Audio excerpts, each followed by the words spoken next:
hat? I'm looking at it right now.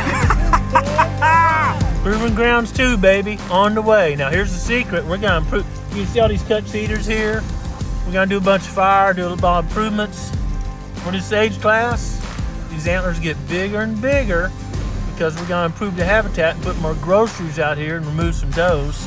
Been getting a lot of questions about the Proving Grounds 2, and for those that aren't familiar, Tracy and I had bought this land over time, and we had the original chunk, what we call the northern portions, and we named it the Proving Grounds. It's rough and rocky and steep, and it, basically the thought was if it works here, it'll work anywhere, and that worked really well. Tracy and I had owned that property for over 20 years, and through time, a couple of neighbors to the south had wanted to sell their land. We just kind of added on as we could. And there was a couple of in-holdings in there, and then within the last couple of years, we were able to pick up that one critical 40 that was kind of right in the middle of everything. And we got to thinking, well, gosh, the Proving Grounds, I've done work here for 20 years, all the food plots, all the prescribed fire and cutting cedars and placing all the redneck blinds. Of course, we've tagged truckloads and truckloads of deer.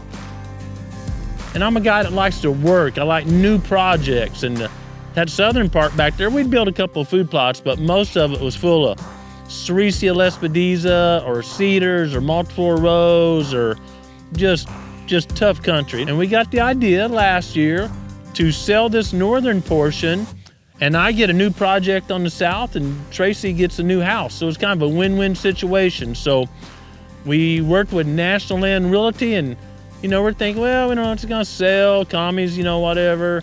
And doggone if it wasn't no time at all, they brought us an offer, almost full price. So the property sold, and last year was our first year of hunting full-time on what we call the Proving Grounds 2, the southern portion. So we went in real quick and built some hidey-o food plots. That was our strategy. Let's just get some places to maybe attract some deer, start getting some pattern on how deer use this land, this topography. And we did. We cut trees, carried them out, spread some green cover seed in there, and built just a handful of hidey-o food plots. In the middle of that closed camping forest, that little hidey-o food plot was a perfect ticket to attract some venison. Pretty soon off the bat, I was over one of those hidey-o food plots we call Ridge Pond, and I was able to take a doe.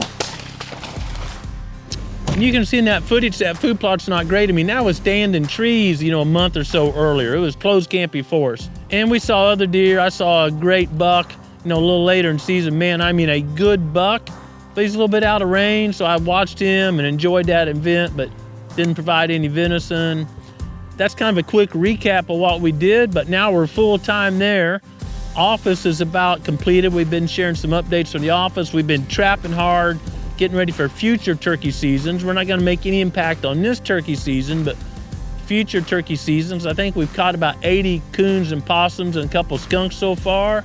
And I wanna bring you up to date and what's my vision, what's my long-term plan. If this was your property or this was a client's property, I've had some time there now. What do I believe this property needs to be as productive as the Proving Grounds was? When I start any new project, I'm always looking at food, cover, water. Water's rarely an issue, maybe in West Texas or places like that. Here in the Ozarks, in the Northeast, in the Southeast, in the Deep South, rarely is water a limiting factor. This property has some springs, a creek on one portion of it, and a couple of small ponds, so adding more water wasn't going to yield a bunch of benefits. It may attract some deer in some other areas, but the return on time and energy and investment isn't very high for adding water. Food was certainly a big factor because it was pretty much a closed canopy forest, either high-graded hardwoods or cedars, where there used to be cattle pasture way back in the day, and cedars have, take them over 20, 30 feet tall. So adding food was a big thing. We had about 5, 2-acre to slightly larger food plots, but that's not enough to feed the deer on that property. So the quickest way for us to get a bang for our buck, of course, this budget allows us to establish more food plots and fell all those cedars. There were a couple hundred acres of cedars, and the quicker we could get those felled on the ground and get prescribed fire in there to stimulate that native seed bank, native grasses for cover and forbs for high quality deer food, then we could add a lot of food quicker than, dozing down trees and building food plots. We worked with the NRCS and were blessed to qualify for an EQIP program. We got selected, and we've already failed several acres of cedars. We had a contractor we know, I've talked about him before, and his crew come in and just felled the cedars. We don't doze them up. That would be taking all those nutrients and putting them in offside or over in a pile. We just let them lay, which makes awesome cover for a little bit. Let them dry for 2 years. I like to let them dry till when you slap a limb, the needles fall off, and then drop a match and let some new habitat hatch or start a prescribed fire.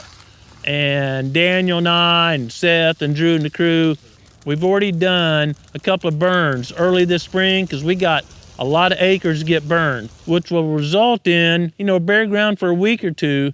Then those native grasses of forbs are gonna spring up and just really add to the tons of nutrition produced on that property.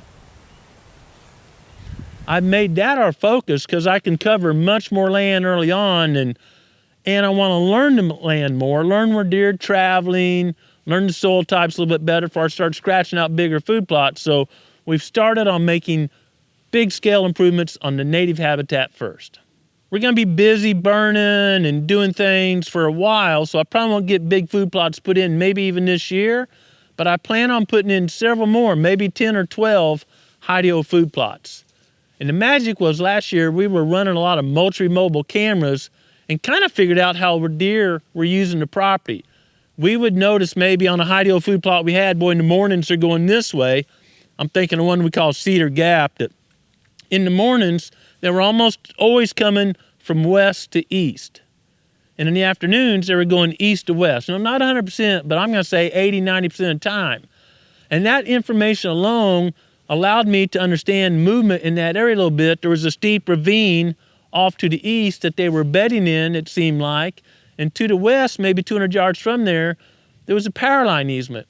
And so based on that movement, we moved a redneck on a trailer. Most of our redneck blinds are on trailers right now, so we can kind of scout the area and figure out where we want to put the permanent blinds. Moved one over there, got it all jacked up on blocks because it's on a steep hillside, of course, it's still the Ozarks. And I had some really good hunts there. I saw a lot of deer out of range, but that was great information for the first year. And I've already purchased some more redneck blinds, and this summer we'll be moving some to that other location.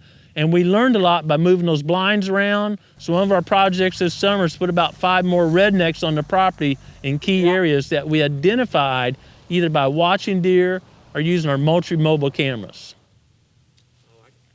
Personal observation is a great way to start developing a pattern on deer. You need to kind of keep some records and think about it. But there was a couple of mornings where Daniel was hunting maybe, 500-600 yards or something like that further east of me. And there's kind of a bluff or some tough topography, whatnot, little barrier to both of ours eastern, southern side. And I had to stand over a little high-do food plot I like more. And there'd be mornings, Daniel would text me and say, hey, 2 does and 3 fawns, whatever, just passed me. And 45 minutes or more later, I'd see 2 does and same number of fawns pass me. Well, that happened several times, and we figured out that was a travel corridor through there. And Daniel had kind of found a pinch point on his end, and that high-do food plot on an old utility right-of-way there, that only green in the middle of a closed canopy forest, was serving as a bottleneck where deer would willy-nilly through all that timber to come by there. And so we got this pattern that in the mornings, deer were traveling from east to west on that side of the property. And putting that together, we'll get some more high-do food plots in between there and look for places, maybe those bottoms where we don't like to bow hunt, cut some shooting lanes, get a redneck in there to help keep our scent in, and have that ready for a Winchester come firearm season. Growing Deer is brought to you by Bass Pro Shops and Cabela's. Also by Green Cover Food Plots, Winchester, Lacrosse Footwear, Moultrie Mobile, Fleet Outdoor Apparel, Morel Targets, RTP Outdoors, Fourth Arrow, Hunt Stand, Scorpion Venom Archery, Case IH Tractors, Ward Laboratories, Burris Optics, National Land Realty, G5 Broadheads, Prime Bows, and Redneck Hunting Blinds. If you know me at all, I love turkey hunting, And a big problem throughout much of the turkey's range is this elevated predator population. Predators are not the only woe facing turkey populations. Turkey populations almost unanimously throughout the turkey's range are declining. I believe the two biggest factors are lack of brooding habitat and certainly way too many predators. And brooding habitat is where it's thin enough on the bottom for those little bitty poults. I mean, fist size or smaller the first several days. They gotta be able to walk through there and catch insects. And if it's really thick, like a big, thick native grass field or a fescue field or thick leaves under closed canopy forest, those little poults simply can't get through there. They're just a predator meal waiting to happen, or they could starve to death or whatever. So all this cedar burning we're doing, which was not habitat at all, is gonna make that tremendous brood habitat. So let me summarize this a little bit. We learned a lot about deer movement. It's like, starting from scratch. We had a lot of time while hunting to get in there and say, hey, there's some more cedars here, or boy, this is solid hickories on this ridge. We need to do some TSI, remove some hickories and allow some oak regeneration or whatever it is. We identified a bunch of predators with our Moultrie Mobile, so we're trapping heavily. So, improve the habitat. We need more brood cover, more fawning cover, and more food. We're using a combination of food plots and native habitat improvement to do that. We learned a lot about deer movement, and I think we'll be much better at hunting this year. We'll have this full summer to scout and move stands and blinds and play stuff and be ready to go at opening day of season versus walking in with a stand and trying to figure out where to go.